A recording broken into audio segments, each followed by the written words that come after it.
വിമാനയാത്രയിൽ ചെവിവേദന പല ആളുകളുടെയും ബുദ്ധിമുട്ടാണ്. ഇതിനെ നമ്മൾ എയർപ്ലെയിൻ ഇയർ എന്നാണ് വിളിക്കുന്നത്. അപ്പോൾ ഇതിൽ നിന്ന് നമുക്ക് എങ്ങനെ രക്ഷപ്പെടാമെന്നതിനെക്കുറിച്ച് വ്യക്തമായി അറിഞ്ഞിരിക്കുക. ഞാൻ ഡോക്ടർ ഡാനിഷ് സലീം. അപ്പോൾ ഇത്തരത്തിൽ വേദന വന്നാൽ വളരെയധികം അലോസരപ്പെടുത്തുന്ന ഒരു ബുദ്ധിമുട്ട് തന്നെയാണ്. ചില ആളുകൾക്ക് അതൊരു ചെവി അടപ്പായിട്ട്, ചില കുട്ടികളൊക്കെ അത് കരയാറുണ്ട്. ഇങ്ങനെ യാത്ര ചെയ്യുന്ന സമയത്ത് ഇങ്ങനെ ചെവിയിൽ വേദന വന്നു കഴിഞ്ഞാൽ ചില ആളുകൾ ഈ വിമാനയാത്ര തന്നെ പേടിക്കാറുണ്ട്. അപ്പോൾ ഇതിൽ നിന്ന് രക്ഷപ്പെടാനായിട്ടുള്ളൊരു 10ഓളം മാർഗ്ഗങ്ങൾ ഞാൻ പറഞ്ഞുതരാം. അത് മറ്റുള്ളവർക്കായി നിങ്ങൾ ഷെയർ ചെയ്ത് കൊടുക്കുക. അപ്പോൾ ആദ്യമായിട്ട് ഈസ്റ്റേഷൻ ട്യൂബ് എന്താണെന്ന് അറിയണം. ഈസ്റ്റേഷൻ ട്യൂബ് എന്ന് പറഞ്ഞാൽ നമ്മുടെ ചെവിയും അതുപോലെ മൂക്കുമായിട്ട് കണക്ട് ചെയ്തിരിക്കുന്ന ഒരു ട്യൂബാണ്. നമ്മൾ ആഹാരം ഇറക്കുന്ന സമയത്തോ നമ്മൾ കോട്ട് വേടുന്ന സമയത്തൊക്കെ തുറക്കുകയും പ്രഷർ സെയിം ആയിട്ട് വെക്കുകയൊക്കെ ചെയ്യുന്ന ഒരു പ്രധാനപ്പെട്ടൊരു ട്യൂബാണ് ഈസ്റ്റേഷൻ ട്യൂബ്. പക്ഷേ വിമാനം ഈ പൊങ്ങുന്ന സമയത്തും ഇറങ്ങുന്ന സമയത്തും പ്രഷർ വളരെ കൂടുതലായിരിക്കും. അപ്പോൾ അത് കാരണം എന്ത് ചെയ്യും, നമുക്കത് ചെവി ഹാൻഡിൽ ചെയ്യാൻ പറ്റാത്തതിനേയും കാട്ടും കൂടുതൽ പ്രഷർ ഈസ്റ്റേഷൻ ട്യൂബിൽ വന്നു കഴിയുമ്പോൾ നമുക്ക് വേദനയായിട്ട് വരും, അല്ലെങ്കിൽ അടയുന്നത് പോലെ തോന്നാം. ഇങ്ങനെയൊക്കെ ബുദ്ധിമുട്ട് വരും. കാരണം ചെവിക്ക് പുറത്തുള്ള പ്രഷറും അകത്തുള്ള പ്രഷറും വ്യത്യാസം വരുന്നതുകൊണ്ടാണ് ഈ ഒരു പ്രോബ്ലം ഉണ്ടാകുന്നത്. ടേക്ക് ഓഫ് ചെയ്യുന്ന സമയത്ത് നിങ്ങളുടെ ചെവിക്കുള്ളിൽ വായു കർണപാടത്തെ പുറത്തേക്ക് തള്ളുന്നു. അതുപോലെ ലാൻഡിങ് സമയത്താണെങ്കിൽ കർണപാടം ഉള്ളിലേക്ക് വലിയുന്നു. ഇപ്പോൾ ഇതുപോലുള്ളൊരു ശക്തമായ പ്രഷർ, അപ്പോൾ ആ സമയത്ത് യൂസ്റ്റേഷൻ ട്യൂബിന് അധികം നമുക്ക് ഈ പ്രഷർ കൈകാര്യം ചെയ്യാൻ പറ്റാത്ത രീതിയിലുള്ള പ്രഷർ ഉള്ളത് കൊണ്ടാണ് ഈ വേദന നമുക്കുണ്ടാകുന്നത്. കാരണം തുല്യമായി വയ്ക്കാൻ നമുക്ക് പറ്റുന്നില്ല. അതുകൊണ്ടാണ് ഇത്രയധികം വേദന പല ആളുകളിലും ഏൽക്കുന്നത്. അപ്പോൾ ഇത് നമുക്ക് വളരെ കുറച്ച് മാർഗ്ഗങ്ങൾ, വളരെ ഈസി ആയിട്ടുള്ള ചില മാർഗ്ഗങ്ങളിലൂടെ ഈ ഒരു പ്രഷറും നമുക്ക് തടയാനായിട്ട് കഴിയും. ആദ്യമായിട്ട് കുട്ടികളൊക്കെ ഉണ്ടെങ്കിൽ കുട്ടികൾക്ക് നമുക്കൊരു പെസിഫയർ കൊടുക്കാം. പെസിഫയർ ആയാലും നമ്മൾ നുണഞ്ഞുകൊണ്ടിരിക്കുന്നത്. പെസിഫയർ കൊടുത്തു കഴിഞ്ഞാൽ കുട്ടികൾക്ക് ഈ വേദന തടയാൻ വേണ്ടി ഹെൽപ്പ് ചെയ്യുന്നൊരു മാർഗ്ഗമാണ്. പിന്നെ നമുക്ക് ഫിൽട്ടർ ചെയ്ത ഇയർ പ്ലഗുകൾ ചെവി വെച്ച് കഴിഞ്ഞാൽ ശബ്ദം കുറയ്ക്കുന്നത് മാത്രമല്ല, നമുക്ക് പ്രഷർ കുറച്ചുകൂടെ അകത്തോട്ട് പോകുന്നത് കുറയ്ക്കാനായിട്ട് കഴിയും. അപ്പം നമുക്ക് ഇയർ പ്ലഗ് വയ്ക്കുന്നത് പ്രഷർ വ്യതിയാനം കുറച്ചൊക്കെ നമുക്ക് പ്രൊട്ടക്റ്റ് ചെയ്യാൻ വേണ്ടി ഹെൽപ്പ് ചെയ്യും. അപ്പോൾ വേദന കുറയ്ക്കാനായിട്ട് സഹായിക്കും.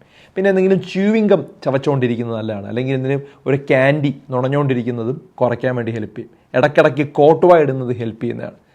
ചവയ്ക്കുക അല്ലെങ്കിൽ വെള്ളം കുടിച്ചുകൊണ്ടിരിക്കുന്നതെല്ലാം ഈ ബുദ്ധിമുട്ട് കുറയ്ക്കാൻ വേണ്ടി കഴിയും. കാരണം ഈ കോട്ട് ഇടുന്ന സമയത്തും ചവയ്ക്കുന്ന സമയത്തും എല്ലാം നമ്മുടെ ഈ ഈസ്റ്റേഷൻ ട്യൂബ് തുറക്കുകയും അടയുകയും ചെയ്തുകൊണ്ടിരിക്കും. അപ്പോൾ നമുക്ക് പ്രഷർ കുറച്ചൊക്കെ കൺട്രോൾ ചെയ്യാനായിട്ട് കഴിയും. അത് ആദ്യം കൂടുമ്പോൾ തന്നെ ആ പ്രഷറിനെ കൺട്രോൾ ചെയ്ത് വെക്കാനായിട്ട് കഴിയും. അപ്പോൾ ആന്തരിക ചെവികളിലുണ്ടാവുന്ന സമ്മർദ്ദം നമുക്ക് ലഘൂകരിക്കാൻ ഈ മാർഗ്ഗങ്ങളിലൂടെ കഴിയും. ഫ്ലൈറ്റ് ടേക്ക് ഓഫ് ചെയ്യുന്ന സമയത്ത് ടോയിൻ ബി എന്നുള്ള ടെക്നിക്കുണ്ട്. ഈ ഒരു ടെക്നിക്ക് ഉപയോഗിച്ച് കഴിഞ്ഞാൽ നമുക്ക് ശരിക്കും ഈ ഫ്ലൈറ്റ് പൊങ്ങുന്ന സമയത്ത് നമ്മുടെ ചെവിയിലുള്ള ആ ഒരു മർദ്ദം തുല്യമാക്കി വയ്ക്കാനും ചെവി വേദന കുറയ്ക്കാനും സഹായിക്കും. അപ്പോൾ നമ്മൾ ആദ്യമായി ചെയ്യേണ്ടത് മൂക്ക് പിൻ ചെയ്ത് പിടിക്കുക. അതിനുശേഷം ഇടയ്ക്കിടയ്ക്ക് കുറച്ച് വെള്ളം കുടിച്ചുകൊണ്ടേയിരിക്കുക. ഫ്ലൈറ്റ് പൊങ്ങി അങ്ങ് അറ്റം എത്തുന്നവരെ അങ്ങനെ ചെയ്യുക. ലാൻഡിങ് സമയത്ത് നമുക്ക് ഉപയോഗിക്കാൻ പറ്റുന്ന ടെക്നിക്കാണ് വത്സൽവാ ടെക്നിക്ക്. ഇതിന് ചെയ്യേണ്ടത് വാ അടച്ചതിന് ശേഷം മൂക്കടച്ചു പിടിക്കുക. അതിനുശേഷം ശക്തമായി ഊതുക. ഇങ്ങനെ ചെയ്യുക. അത് വീണ്ടും വീണ്ടും വീണ്ടും ചെയ്തുകൊണ്ടിരിക്കുക. അപ്പോൾ നമുക്ക് മൂക്കടച്ചതിന് ശേഷം വായു അടച്ചതിന് ശേഷം ശക്തമായി ഊതുക. ഈ ഒരു സിമ്പിൾ ടെക്നിക്കാണ്. ഇപ്പോൾ ലാൻഡ് ചെയ്യുന്ന സമയത്ത് ഈ രീതിയിൽ നമുക്ക് നമ്മുടെ ഈസ്റ്റേഷൻ ട്യൂബ് തുറക്കാനും നമുക്ക് ആ ബുദ്ധിമുട്ട് തടയാനായിട്ട് കഴിയും. പിന്നെ ചെവിയോ മൂക്കോ അടഞ്ഞിട്ടാണ് നമ്മൾ ഈ ഫ്ലൈറ്റ് യാത്ര ചെയ്യാൻ പോകുന്നുണ്ടെങ്കിൽ നമുക്ക് എന്ത് ചെയ്യാം, വിമാനയാത്ര തുടങ്ങുന്നതിന് മുമ്പായിട്ട് നമുക്ക് ഓക്സിമെറ്റസോളിൻ എന്നുള്ള സാധാരണ വാങ്ങിക്കാൻ കിട്ടും മെഡിക്കൽ സ്റ്റോറിലൊക്കെ, സ്പ്രേ ആണ്. അത് അടിച്ചു കഴിഞ്ഞാൽ മൂക്ക് തുറന്നിരിക്കുക. അപ്പോൾ ആ ഈസ്റ്റേഷൻ ട്യൂബ് തുറന്നിരിക്കുകയും ഈ ബുദ്ധിമുട്ട് കുറയ്ക്കാനായിട്ട് ഹെൽപ്പ് ചെയ്യും.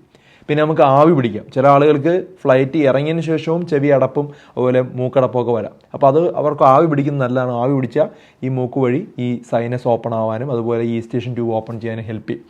അപ്പം അങ്ങനെയുള്ള കാര്യം ശ്രദ്ധിക്കാം. അപ്പോൾ പ്രധാനമായിട്ടും പറയുവാണെങ്കിൽ നമുക്കൊരു ഇയർ പ്ലഗ് ഉപയോഗിക്കാം. കുട്ടികളാണെങ്കിൽ ഒരു പെസിഫയർ ഉപയോഗിക്കാം.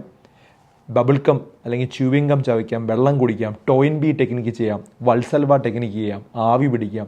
അതുപോലെ ഓക്സിമെറ്റസോളിൻ പോലുള്ള നെയ്സൽ ഡ്രോപ്സ് ഉപയോഗിക്കാം. ഇതൊന്നും കഴിഞ്ഞിട്ടും വേദന മാറിയില്ലെങ്കിൽ ഡോക്ടറിനെ ഉറപ്പായിട്ടും കാണുക. അപ്പോൾ ഇതൊരു ടിപ്പ് വളരെ യൂസ്ഫുൾ ആണെന്ന് കരുതും. നിങ്ങൾ മറ്റുള്ളവർക്കായി ഷെയർ ചെയ്ത് കൊടുക്കുക.